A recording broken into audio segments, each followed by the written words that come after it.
Okay ભાઈ, જ્યારે હું હવે આ ફિલ્મને જોવા ગયો તો આ ફિલ્મ હવે શેના ઉપર છે, શું છે, મને કંઈ પણ ખબર નથી.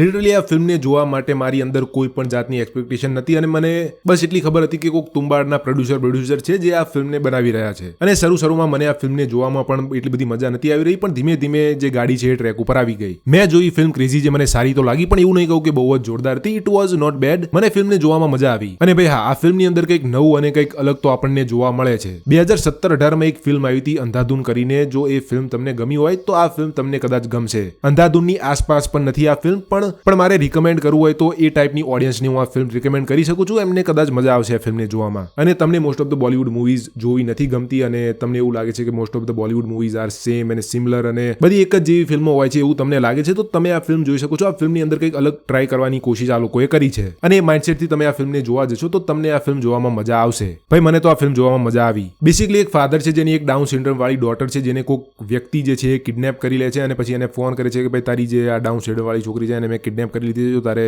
જીવતી જોતી હોય તો મને 5 કરોડ રૂપિયા આપ, હું પછી એને મૂકી દઈશ, છોડી દઈશ. અને શરૂમાં એવો પણ એક કોન્ફ્લિક્ટ હોય છે કે ભાઈ જે પિતા છે આ ડાઉન સિન્ડ્રોમ વાળી છોકરીનો, એ એની છોકરીને હેટ કરે છે કે એને જે છે એક બહુ જ સ્માર્ટ છોકરી એટલે સ્માર્ટ સંતાન જોતી હતી, પણ એને જે છે એક ડાઉન સિન્ડ્રોમ વાળી સંતાન પેદા થઈ છે એટલે એની જે માં હતી એને પણ એને છોડી દીધે છે. એ બંનેથી એ કેરેક્ટર અલગ રહે છે અને એનું કોઈક બીજી હારે પણ છે, પણ at the end of the day એ જે છે એ એની એ ડાઉન સિન્ડ્રોમ વાળી છોકરીને બચાવવા માટે જાય છે. અને એની બેસિકલી આપણને એક કાર દ્વારા જર્ની જોવા મળે છે. એ જર્નીમાં એ કઈ તકલીફોનો સામનો કરી એની દીકરીને બચાવે છે.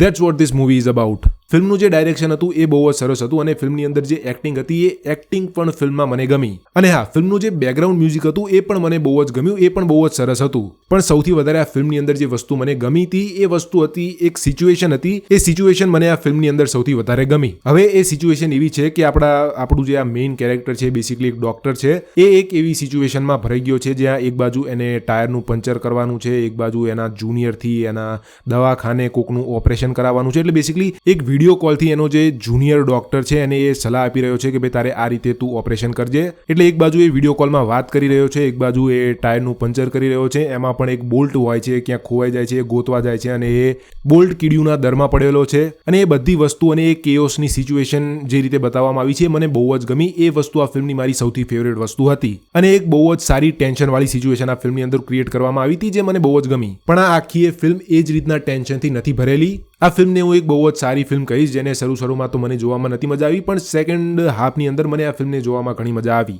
ફિલ્મની એન્ડિંગ થોડી વધારે સારી બની શકત. હું આ ફિલ્મને દઈશ 6.5 આઉટ ઓફ 10. તમે આ ફિલ્મ જોઈ હોય તો તમને આ ફિલ્મ કેવી લાગી કોમેન્ટ કરીને મને જરૂર કહેજો. હવે આમ તો મારી જોડે આ ફિલ્મને માટે કહેવા ઘણું બધું છે, પણ હવે મારે વિડીયોની લેન્થ જે છે ટૂંકી કરવાનું વિચારી રહ્યો છું. એટલે જે મેઇન વસ્તુ મને આ ફિલ્મની લાગી એ મેં તમને કહી દીધી. આઈ હોપ તમને આ વિડીયો ગમ્યો હશે. Thanks for watching.